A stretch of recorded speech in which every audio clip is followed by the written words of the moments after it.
SLBC టన్నెల్లో చిక్కుకున్న 8 మంది ప్రాణాలను కాపాడేందుకు సర్కార్ అనేక ప్రయత్నాలు చేస్తుంది. 2 రోజుల నుంచి 8 మంది సొరంగంలో చిక్కుకుపోయారు. వాళ్ళ పరిస్థితి ఎట్లుందో ఇప్పటికీ తెలియడం లేదు. Army, navy, NDRF, SDRF, Singareni rescue teams ఆ 8 మందిని కాపాడే ప్రయత్నాలు చేస్తున్నాయి. టన్నెల్ లోపట ఊట, దాంతో పాటే బురద ఉండడంతో సహాయక చర్యలు ముందుకు సాగడం లేదు. ఈ టైంలోనే ర్యాట్ హోల్స్ మైనర్స్ ని రంగంలోకి దింపింది రాష్ట్ర ప్రభుత్వం. మేఘాలయ నుంచి 6 ర్యాట్ హోల్స్ మైనర్లు టన్నెల్లో రెస్క్యూ ఆపరేషన్లో పాల్గొననున్నారు. వీళ్లు ఫీల్డ్లోకి దిగితే ఎక్కడున్నా కాపాడతారనే నమ్మకం ఉంది. ర్యాట్ హోల్ మైనింగ్ చాలా ప్రమాదకరమైన విధానం. ఇది సాధారణంగా బొగ్గు గనుల నుంచి బొగ్గు వెలికి తీయడానికి ఉపయోగపడుతుంది. వాస్తవానికి ఇప్పుడు ర్యాట్ హోల్ మైనింగ్ బ్యాన్ చేశారు. బొగ్గు నిక్షేపాలున్న ప్రాంతాల్లో ఇప్పటికీ అక్రమంగా ర్యాట్ హోల్ మైనింగ్ జరుగుతోంది. మేఘాలయ, జార్ఖండ్ లాంటి రాష్ట్రాల్లో మైనింగ్ ప్రాంతాల్లో ఈ దందా ఎక్కువగా జరుగుతుంది. బొగ్గున్న ఏరియాలో ఎలుక బోరియలు చేసినట్లుగా రంధ్రాలు తవ్వి భూగర్భం నుంచి బొగ్గు వెలికి తీస్తారు. ఇది అత్యంత ప్రమాదకరమైనప్పటికీ జీవనోపాధి కోసం వందల మంది ర్యాట్ హోల్ మైనింగ్ చేస్తున్నారు.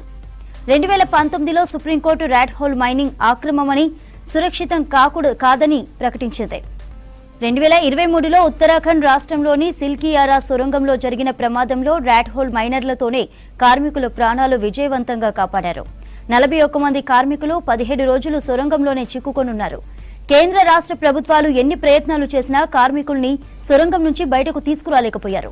అదే టైంలో ర్యాట్ హోల్ మైనర్లు ఫీల్డ్లోకి దిగి తీసుకొచ్చారు. సొరంగంలో చిక్కుకున్న 41 మంది కార్మికుల్ని ఒక్క రోజులోనే బయటకు తీసుకొచ్చారు. 12 మంది ర్యాట్ హోల్ మైనర్లు 41 మంది ప్రాణాల్ని కాపాడి నేషనల్ హీరోస్ అయ్యారు. ఇప్పుడు వాళ్లనే ఎస్ఎల్బీసీ టన్నెల్లో చిక్కుకున్న 8 మంది ప్రాణాల్ని కాపాడేందుకు తీసుకువచ్చింది ప్రభుత్వం. ర్యాట్ హోల్ మైనర్ల పనితీరు డిఫరెంట్ గా ఉంటుంది. చిన్న చిన్న బోరియలు చేసుకుని లోపలికి వెళ్తారు. ఒక్క మనిషి పట్టేలా సమాంతరంగా కన్నం చేసుకుంటూ వర్క్ చేస్తారు. బయట నుంచి చిన్న ట్రాలీలో ఒక్కరే లోపలికి వెళ్తారు. దూరాన్ని బట్టి ఒక్కొక్కరుగా వర్క్ డివైడ్ చేసుకుంటుంటారు. ప్రస్తుతం ఎస్ఎల్బీసీ టన్నెల్లో స్పాట్ కు చేరుకోవడానికి రెస్క్యూ టీం కష్టాలు పడుతోంది. ర్యాట్ హోల్ మైనర్స్ స్పాట్ కు చేరుకుంటారన్న నమ్మకాన్ని అధికారులు వ్యక్తం చేస్తున్నారు. ఉత్తరాఖండ్ సీన్ రిపీట్ చేసి 8 మంది కార్మికుల ప్రాణాల్ని కాపాడతారనే ఆశ ఉందంటున్నారు ఆఫీసర్స్. మరిన్ని డీటెయిల్స్ శ్రీశైలంని అడిగి తెలుసుకుందాం.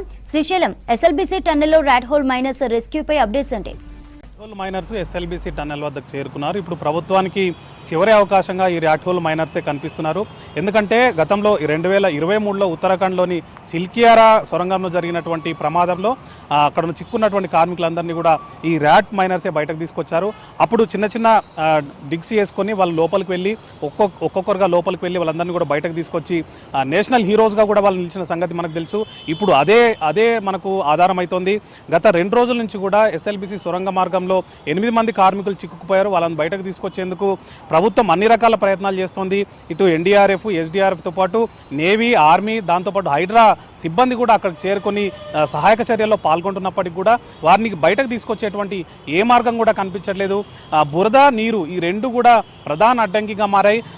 సంఘటన జరిగినటువంటి 14 కిలోమీటర్ దగ్గర సంఘటన జరిగితే 13.5 కిలోమీటర్ల వరకు కూడా వీళ్ళు వెళ్ళగలుగుతున్నారు. 11 నుంచి 12 కిలోమీటర్ల వరకు వెళ్ళి అక్కడ నుంచి కన్వేర్ బెల్ట్ నుంచి నడుచుకుంటూ కూడా అక్కడ వరకు వెళ్ళగలుగుతున్నారు. కానీ ఆ తర్వాత నుంచి 500 మీటర్ల నుంచి ఉన్నటువంటి బురద లేకపోతే నీరు అనేవి లోపలికి వెళ్లకుండా అడ్డుకుంటున్నాయి.